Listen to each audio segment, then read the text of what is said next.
Nyt tulee varoituksen sana heti näin videon alkuun, eli tässä videossa tullaan kyseenalaistamaan vallitsevia uskomusjärjestelmiä todella rankasti. Eli jos sä oot semmonen ihminen, että sä et oikein kestä sitä, että sun uskomusjärjestelmiä kyseenalaistetaan, niin suosittelen siirtymään jonkun muun videon pariin, koska tässä videossa todellakin tullaan kyseenalaistamaan niitä vallitsevia uskomusjärjestelmiä todella rankasti. Eiköhän mennä asiaan. Mä haluan lähteä liikkeelle siitä, kuinka monet tuo tämän pointin esille, että tarvitaan vanha Suomi takas. Ja mä ymmärrän, miksi monet haluaa vanhan Suomen takas, koska silloin oli paljon vapaampaa. Eli silloin oli paljon vähemmän esimerkiksi valtion byrokratiaa, säätelyä. Eli ihmisiä kontrolloitiin paljon vähemmän valtion toimesta. Eli huomataan tavallaan loppujen lopuksi, että syy sille, miksi ihmiset haluaa sen vanhan Suomen takas, on se, että oli paljon vapaampaa. Eli vapaus on se ratkaiseva tekijä. Niin mä haluan tuoda tässä videossa esille, että sen sijaan, että me lähdettäisiin tavoittelemaan vapaampaa elämää, jossa on vähemmän sitä valtion kontrollia, niin miksi me ei lähdettäisiin tavoittelemaan sen sijaan sitä ultimaattista vapautta, jossa ei olisi sitä kontrollia, jossa jokainen ihminen hallitsisi itse itseään ja olisi vastuussa itsestään. Ja sitten mä haluan tuoda myös esille sen, kuinka monet puhuu, että tarvitaan parempia hallitsijoita, eli että jotkut järkevämmät tyypit pitäisi laittaa niille valtaistuimille, niin mitä jos itsessään ideakin siitä NS-valtaistuimesta olisi moraaliton ja väärä? Eli idea siitä, että on hallitsijat ja hallittavat asettelu. Mitä jos se itsessään on moraaliton? Eli sen sijaan, että me keskityttäisiin siihen, että saataisiin mahdollisimman järkevä tyyppi sinne valtaistuimelle hallitsemaan meitä, niin mitä jos itsessään se pelkkä ideakin siitä valtaistuimesta ei tulisi ikinä toimimaan ja että se idea itsessään olisi loppujen lopuksi aina moraaliton? Nämä on semmoisia asioita, mitä mä haluan herättää sut ajattelemaan. Ja sitten seuraavaksi mä haluaisin lähteä avaamaan vähän orjuuskäsitettä. Eli yleisesti jos mainitaan sana orjuus, niin kaikille muodostuu kuva mieleen tämmöisestä orjaplantaasista, jossa on ihmisiä kahleissa, heitä pakotetaan tekemään töitä, heitä kenties jopa ruoskitaan siellä. Eli tää on tää perinteinen kuva, mitä ihmisten mieleen rakentuu, kun mainitaan sana orjuus. Mutta tässä videossa mä haluan tuoda esille, että on myös muitakin orjuuden muotoja.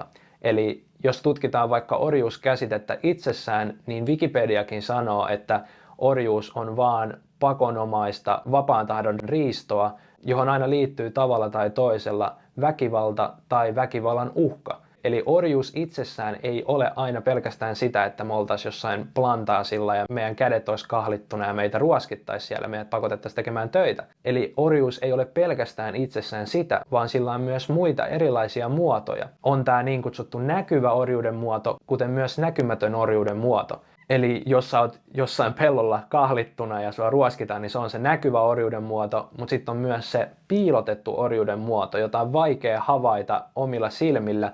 Ja jotta sä voit havaita sen, niin se vaatii vähän syvällisempää ajattelua ja havainnointikykyä. Tässä videossa mä haluan tuoda esille sen, kuinka nykymaailmassa me eletään tässä näkymättömässä orjuuden muodossa, eli NS-modernissa orjuudessa. Ja se kaikki perustuu loppujen lopuksi valtion, eli auktoriteetin olemassaoloon. Ja siihen, että ihmiset ajattelee, että on tämmöinen hallitsijat ja hallittavat asettelu, joka aina loppujen lopuksi perustuu siihen, että me ollaan velvollisia toimimaan niin kuin he sanoo, ja jos emme toimita niin kuin he sanoo, niin meitä rankaistaan siitä.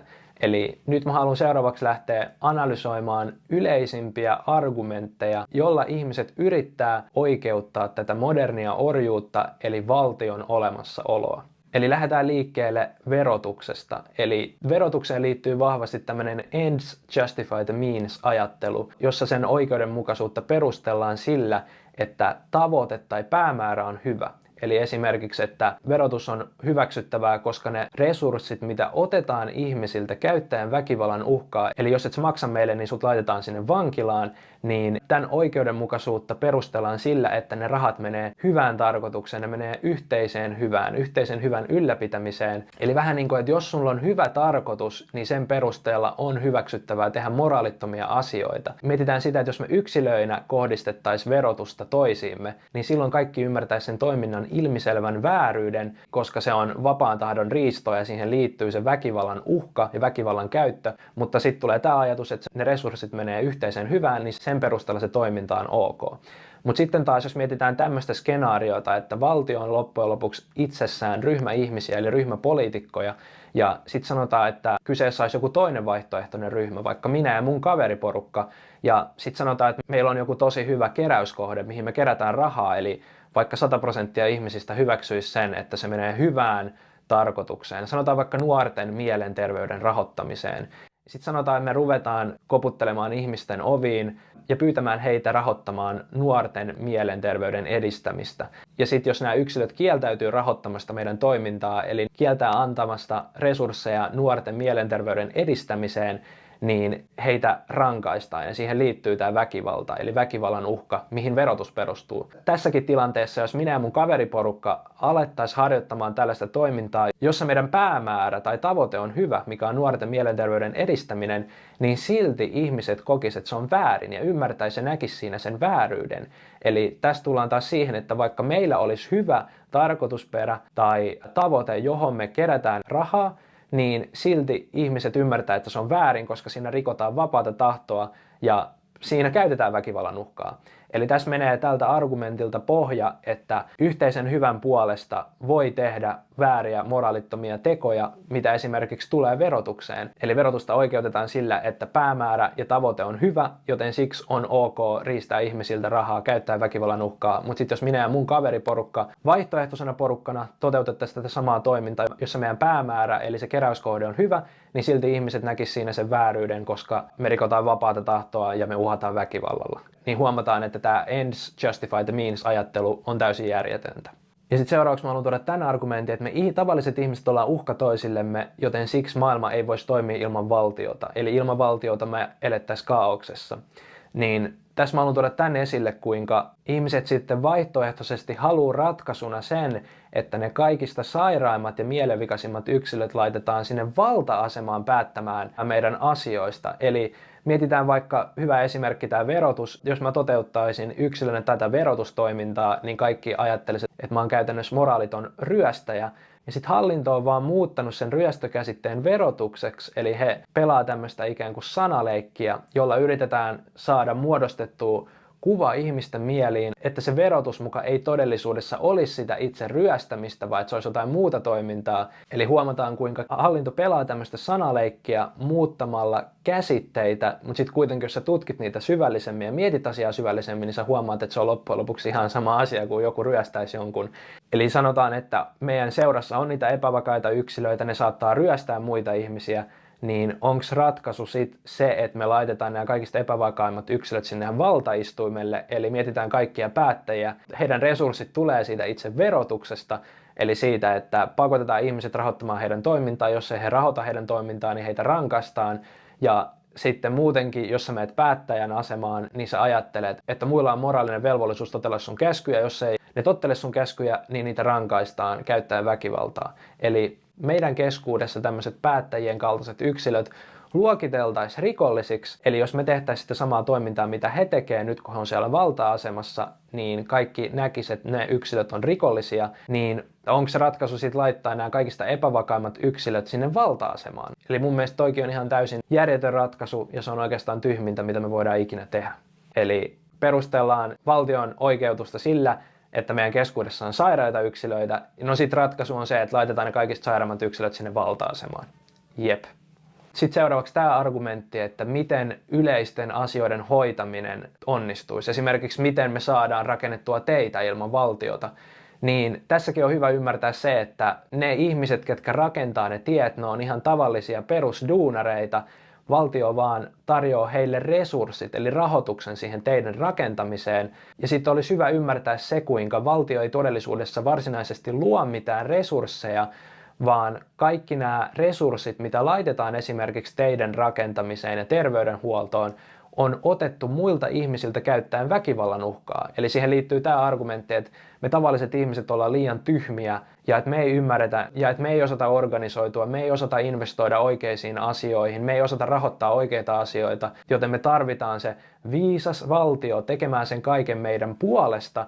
Eli tavallaan, että me tiedetään, miten rahoitetaan asioita, te ette tiedä, miten rahoittaa asioita, joten se antaa meille oikeuden riistää teiltä varallisuutta käyttää väkivallan uhkaa ja me päätetään, mihin rahat investoidaan. Eli tähän sisältyy se väite, että me tavalliset ihmiset ollaan liian tyhmiä, nämä tahot on paljon viisaampia kuin me, joten se antaa heille oikeuden riistää meidän varallisuutta ja he saa investoida se asioihin, mitkä he kokee järkevinä. Eli tuli ymmärtää se, että valtio ei luo mitään. Kaikki rahat, mitä he laittaa vaikka teiden rakentamiseen ja terveydenhuollon ylläpitämiseen, on vaan otettu muilta ihmisiltä, tavallisilta ihmisiltä, käyttäen väkivallan uhkaa. Eli valtio ei luo resursseja, se ottaa niitä väkisin ja investoi niitä asioihin, jotka se kokee järkeväksi. Eli huomataan, jos perehdytään tähän argumenttiin syvällisemmin, niin siltäkin katoo loppujen lopuksi se pohja. Ja sitten seuraavaksi mä haluan tuoda tämän demokratia-argumentin, eli että me ollaan vallassa, me päätetään asioista, me ollaan vapaita, eli tämä, että täällä on niin kutsuttu kansanvalta. Niin sitten jos mietitään tätä, että on niitä hallitsijoita, jotka kokee, että heillä on moraalinen oikeus käskyttää muita, muilla on velvollisuus totella, heidän sana on laki, jos ei heidän sanaa totella, niin on ok, että he kohdistaa väkivaltaa näihin ihmisiin. Ja sitten se, että sä saat valita vallanhimoisista yksilöistä, jotka ajattelee näin, että sä saat tehdä sen valinnan, että kuka on paras mestari, ja sitten se laitetaan sinne valtaistuimelle, ja sitten se on sama asia kuin, että me oltaisiin vapaita. Niin mun mielestä se on niin kaukana todellisesta vapaudesta kuin vaan voi ikinä olla. Ja nämä valtaapitävät tietysti käyttää sitä argumenttia, että he toteuttaa ihmisten tahtoa. Ihmiset halus he sinne valta-asemaan ja he edustaa ihmisiä. Niin tavallaan käytetään sitä argumenttia, että se hallinta perustuu ihmisten suostumukseen. Mutta sitten mun tapauksessa kuitenkaan, mä en esimerkiksi halua pelaa tätä peliä, mä haluaisin, että mut jätetään rauhaan, niin mulla ei ole sitä oikeutta tässä maailmassa jättäytyä omaan rauhaan, vaan pitää silti elää sen hallitsijan ehdoilla, ja näiden tahojen lakia kohdistetaan myös muhun. Eli mulla ei ole oikeutta jättäytyä rauhaan, vaan koska muut ihmiset menee äänestää nämä tyypit sinne valtaistuimelle, niin heidän valta koskettaa myös mua. Eli jos mietitään sitä, että jokaisella on loppujen lopuksi luonnollinen oikeus vetäytyä omaan rauhaan, ja jokaisella tulisi olla oikeus päättää itse henkilökohtaisesti, keiden ihmisten kanssa haluaa asioida ja keiden ei, mutta jos me eletään maailmassa, jossa on demokratia, niin mulla ei ole sitä oikeutta ja se on riistetty multa pois. Eli loppujen lopuksi demokratia itsessään on täysin moraaliton konsepti.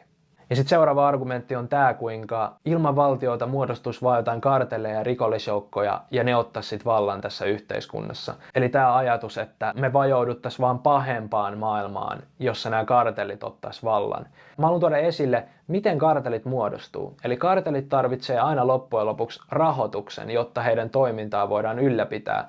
Ja kartellit pääasiallisesti saa heidän rahoituksen esimerkiksi huumebisneksestä. Ja sitten mietitään sitä, että miten he saa kiskottua korkeata hintaa huumeista. Niin se perustuu sille, että valtio tulee kieltää huumausaineet, jolloin niiden myynti menee maan alle ja niitä on yhä vaikeampi ja vaikeampi saada.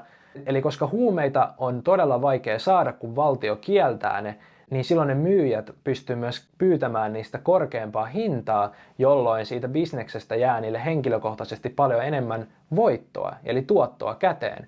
Niin kartellien toiminta perustuu huumebisnekselle, eli niiden toimintaa rahoitetaan huumebisneksellä, ja sen takia, koska valtio tulee ja kieltää kaikki huumausaineet, tekee niistä laittomia, niiden todellinen myynti menee maan alle, niitä on paljon vaikeampi saada, jolloin nämä kartellit ja muut saa pyydettyä niistä paljon korkeampaa hintaa, ja koska niille jää siitä tällöin enemmän voittoja käteen, niin sitä kautta ne pystyy rahoittamaan myös niiden toimintaa. Eli loppujen lopuksi se, että valtio tulee ja kieltää esimerkiksi huumausaineet, niin kartellit muodostaa siitä itselleen bisneksen, ja tällöin ne pystyy luomaan paljon isompia voittoja niiden huumebisneksissä, ja tämän avulla he rahoittaa heidän toimintaa. Eli loppujen lopuksi valtio on itse kieltolaillaan vastuussa kartellien luomisesta.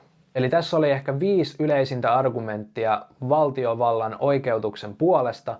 Mä toivon, että ymmärrätte, että mä en pysty kaikkia argumentteja käymään läpi yhdellä videolla. Nämä oli ne ekat argumentit, jotka mulla tuli henkilökohtaisesti mieleen. Ja sitten seuraavaksi mä haluaisin näyttää teille tämmöisen hauskan animaatiopätkän, jonka mä itse henkilökohtaisesti tekstitin, jossa tuodaan tää videon ydinpointti aika hyvin esille. Eli nauttikaa videosta.